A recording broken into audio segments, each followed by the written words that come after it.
Hi, it's Friday, January the 17th, and I continue to read and wonder my way through the Book of Deuteronomy. And today we're in Deuteronomy chapter 22, verses 13 to 30. It's a big chunk, largely because I want to get this chapter over with. We started the chapter yesterday. We heard about hybrid farming and tassels, basically about looking different. Now we're going to continue. Moses continues to give Israel the instructions that they will need to live into the promised land, right? So they're about to go into the promised land, and Moses is telling them what God expects of them and how they're going to live. So there's a lot of rules and regulations.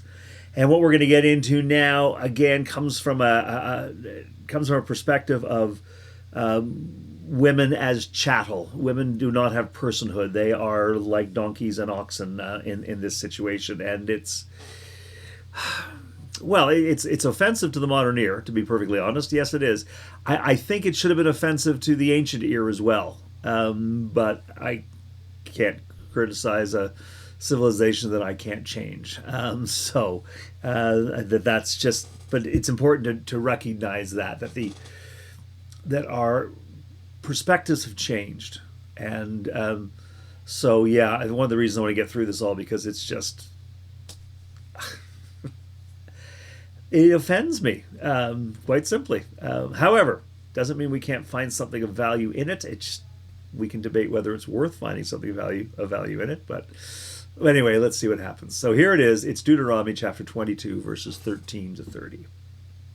Suppose a man marries a woman, but after going into her, he dislikes her and makes up charges against her, slandering her by saying, I married this woman, but when I lay with her, I did not find evidence of her virginity. The father of the young woman and her mother shall then submit the evidence of the young woman's virginity to the elders of the city gate, the elders of the city at the gate. The father of the young woman shall say to the elders, I gave my daughter in marriage to this man, but he dislikes her. Now he has made up charges against her, saying, I did not find evidence of your daughter's virginity, but here is the evidence of my daughter's virginity. And then they shall spread out the cloth before the elders of the town. The elders of that town shall take the man and punish him. They shall fine him 100 shekels of silver, which they shall give to the young woman's father, because he has slandered a virgin of Israel.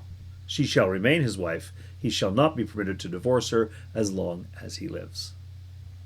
If, however, this charge is true, the evidence of the young woman's virginity was not found, then they shall bring the young woman out to the entrance of her father's house, and the men of her town shall stone her to death, because she committed a disgraceful act in Israel by prostituting herself in her father's house. So shall you purge the evil from your midst. If a man is caught lying with the wife of another man, both of them shall die, the man who lay with the woman as well as the woman. So you shall purge the evil from Israel. If there is a young woman, a virgin already engaged to be married, and a man meets her in the town and lies with her, you shall bring both of them to the gate of that town and stone them to death. The young woman because she did not cry for help in the town, and the man because he violated his neighbor's wife. And so you shall purge the evil from your midst. But if the man meets the engaged woman in the open country, and the man seizes her and lies with her, then only the man who lay with her shall die. You shall do nothing to the young woman. The young woman has not committed an offense punishable by death, because this case is like that of someone who attacks and murders a neighbor. Since he found her in the open country, the engaged woman may have cried for help, but there was no one to rescue her. If a man meets a virgin who's not engaged and seizes her and lies with her, and they are caught in the act, the man who lay with her shall give 50 shekels of silver to the young woman's father. She shall become his wife. Because he violated her, he shall not be permitted to divorce her as long as he lives. A man shall not marry his father's wife, thereby violating his father's rights. So there you go. Like I said, ick. Really? But let's go through it sort of bit by bit. The first thing that happens, is the first thing that we're offered is, if a man consummates his marriage, but dislikes his wife. Now, I think you can infer from this that there was a time where if someone didn't like their wife, they would make up an accusation so that they could end the relationship, so they could get a divorce. And that's one of the big ones. She wasn't a virgin. So what we're being told is, no, wait, you can make that accusation, but we will then ask for proof. And they did have a way of proving it, and that was to say that they had the marriage sheet where the marriage was consummated, where they first have intercourse, and then there would be blood on the sheet, is the theory, right? If she was a virgin, she'll bleed. Which of course we know is not universally true. We know so many things about why that is just flawed. It doesn't work. But that is what they used. So that would be the thing. He would make the accusation, and her father would say, "Well, we have the proof here. Take it to the elders, and there's the sheet. There's the blood. He's lying." So weirdly, this is protecting the woman's right, although it feels more like we're protecting the father's property, right? If you think back to stories, Jacob getting married, he gets married twice, works 7 years for each of his wives. The father of his wife gets to trade labor. It's like, yeah, you can have my daughter, but you got to work for me for 7 years. This was not uncommon, right? So there was sort of an exchange there, and so the daughter is in a sense property. So the father would, yes, I'll trade you my daughter for your labor. I'll trade you my daughter for your herd of what's a herd? Yeah, oxen, I guess. Yeah, you could have a variety of things. But the young woman, the woman in question here, is property and used for barter and exchange. So in fact, if you were complaining about her, and it turned out you were just making that up, you have to pay the father. You don't have to pay the woman. You have to pay the father 100 shekels of silver. And then you have to remain married to her, which means you probably end up having some further obligation to her father. So doesn't fit our vision of romantic love. Just the idea that you could he could slander you, you could win the argument, and the reward is you have to stay married until he dies. Not so great. But it is about protecting the bride's father's investments, basically, his economic leverage. Now, the emphasis on marrying virgins and being a virgin until you're married, I don't believe it really has a whole lot to do with sexual mores, as much as it has to do with the desire to keep the tribe pure. It's a constant theme in Hebrew scriptures. Do not marry Canaanite women. Do not bring them into the family. Stay with your own. Like many tribes, they want to keep the tribe. So they want to have Israelites, and Israelite parents produce Israelite babies. Jews produce Jewish babies. That's how it works. It's a matrilineal society, so you're a Jew if your mother was a Jew. It doesn't actually matter about the fathers so much, but as long as your mother is. So, if a Jewish man marries a virgin and they have children, there is no doubt in anybody's mind that the children are pure. They belong to that tribe purely. Both their parents come from that. Now, if she's not a virgin, then it's possible that somebody else may have made her pregnant. Perhaps somebody who isn't Jewish. So for me, the whole virginity piece has more to do with maintaining the purity of the tribe, because that is very important to them. Also particularly important, when I believe this letter of Deuteronomy, this book of Deuteronomy, is actually written and presented, which is post-exile, as the people are coming back and rebuilding, trying to reestablish the faith and reestablish the community, we're going to lean harder again into the pure stuff, because you were already living in exile. You've been living with Babylonians, right? No, it's time to eschew all of that, and let's get back to it. So that, I think we bring that lesson up. And of course, if if there is no evidence to exonerate the young woman, then she is stoned. And that is seen more as a punishment on the father. He's lost that economic advantage, that chattel that he could trade for labor or for goods or whatever it is, or to position for power by relating families. And it says, she has committed a disgraceful act in Israel by prostituting herself in her father's house. Where do you get that from? Other than she has polluted her father's house, polluted the community, potentially because we don't know who she's had sex with. We don't know who the father of a potential child might be. And that's the evil. So we'll purge the evil from your midst. It's not the evil of having premarital sex. It's the evil of having sex outside of the community. I mean, to me, that's the only way this really truly makes sense. Now we go on to hear that if a man's caught lying with the wife of another man, both of them shall die. Both the man and the woman, because, well, again, there's a commitment there. And as long as there's marital fidelity, sexual fidelity within the marriage, then you know that you're going to keep having Jewish children, right? But once we start breaking that bond, then, I mean, if as my mother-in-law used to say, if one isn't enough, then 40 isn't too many. So the idea is that no, if you would break your marriage vow with one, then who's to say you're not sleeping with a lot of other people, right? The thing that I will appreciate, however, is that the man also is punished here, not just the woman, right? So that's, I guess, a step forward for equality. I'm not sure.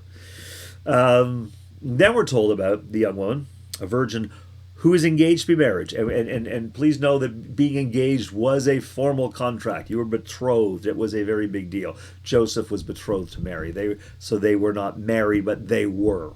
You don't violate that relationship, okay? They may not have consummated the marriage, but they were exclusively connected to each other. They may well have been living together in one of the family homes, whether his parents or her parents, very often hers. Well, so she has this woman has this formal betrothment, okay, this formal agreement. Man meets her in town and lies with her. Now we can sanitize the language all we want. What it means is a man rapes her. And so you bring both of them to town, to the gate of the town, and you stone them both to death. And they make it clear why. The young woman gets stoned to death because she did not cry for help in the town. Okay, again, not really a full appreciation of how people respond to a variety of assaults, including sexual assault, but nevertheless, the idea, though, is that she did not try to fight him off, therefore she's a willing accomplice. So that's why we're going to take out both of them. Then we have to get rid of that evil. Okay, we can't.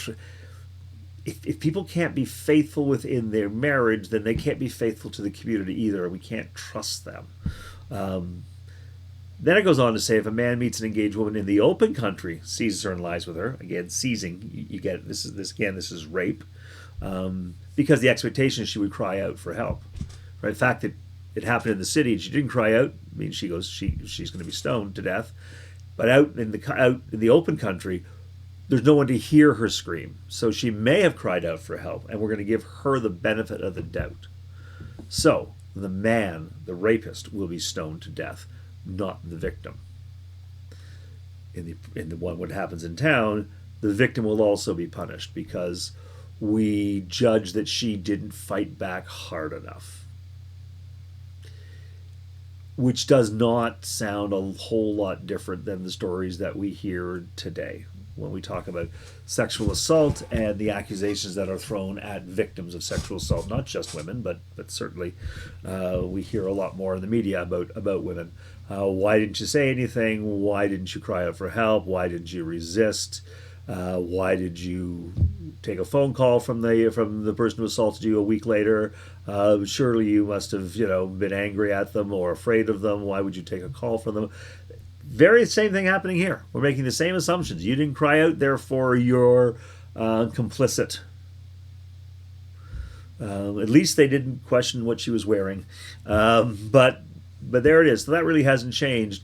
What has changed in the second part, though, actually, is there are situations where we will give her the benefit of the doubt. And that's to say, if it's out in open country, we are going to assume that she cried for help.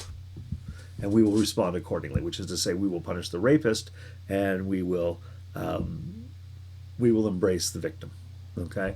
Although there's no particular restitution for her, and she will be in the marriage commerce damaged goods at this point, and so therefore not as marriageable, unfortunately.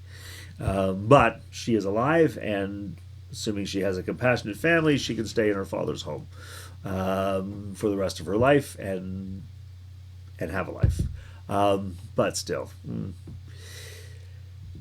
Then we get to the worst of them all. Yeah. They're all pretty crappy. So a man meets a virgin who's not engaged, okay, so not betrothed, nothing there, seizes her and lies with her, and they're caught in the act. The man who lay with her shall give 50 shekels of silver to the young woman's father, and she shall become his wife. So if a man is guilty of rape, is caught raping a woman, all right, he can pay her father and marry her. And now no crime has been committed. We just got things out of order. And the punishment being because he violated her, he shall not be permitted to divorce her as long as he lives. So we're all acknowledging what's happened here because we're not going to allow him to have a divorce. So he can't say next year, I dislike her. He can't, there are other ways to have a divorce. No, none of those will apply. So 15 years from now, if he wants a divorce, it's still on record. No, if you remember, you raped her. So you're stuck with her forever. Again, women have no agency. Women have no personality in this. Women are chattel. And you can buy yourself out by paying the father and marrying the woman. Again, showing that women here are about chattel and economic leverage. They exist for their father's economic leverage. Because you've made her unmarriageable, well then, you're going to have to marry her, so therefore you're going to be taking care of her. She won't be a financial drain on her father, and you're going to give dad 50 shekels. Earlier, it was 100 shekels. If you accused her of not being a virgin and we could prove that she was, now you got to give dad 100 because that's a greater effrontery, I suppose, is how they see it. And then the last one, we're told a man shall not marry his father's wife, thereby violating his father's rights. I am not an expert in any language, frankly. I have some experience in Greek and a little bit in Latin. But I would translate it slightly differently. A man shall not marry his father's wife, thereby violating his father's dignity. The actual phrase used here is about lifting your father's skirt. So it's a bizarre, weird thing.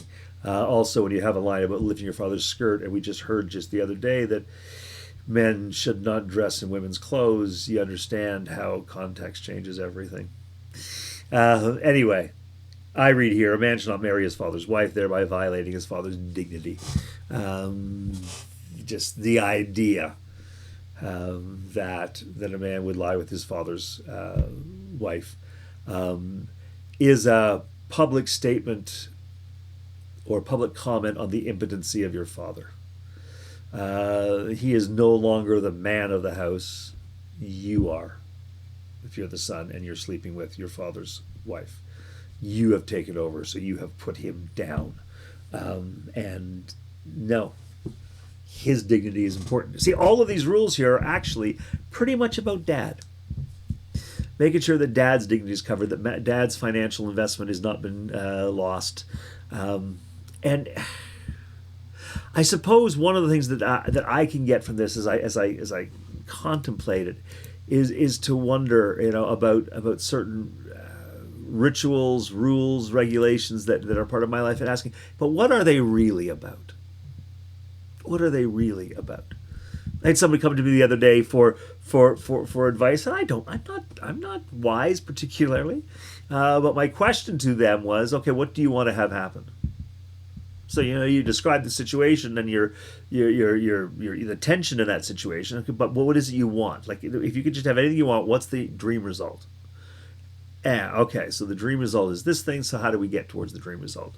All right, so when I look at this, I go, okay, so who is this really about? Who is this really protecting? It isn't really protecting women. It looks like it is a little bit at times, because there's a way for the woman's innocence to be proven, although why it needs to be proved. But there is a way. There is, a way for her to avoid the punishment of adultery, being stoned, if it happens in open country, because we're going to assume. So there's a little bit there, but by and large, this is about her father, and paying her father for maligning her, and paying her father if you transgress. Oh my God, I raped her. I guess I can make it better by giving dad money and then promising to take care of her financially for the rest of my life anyway. This is about men hanging on to power and money and using women to do that.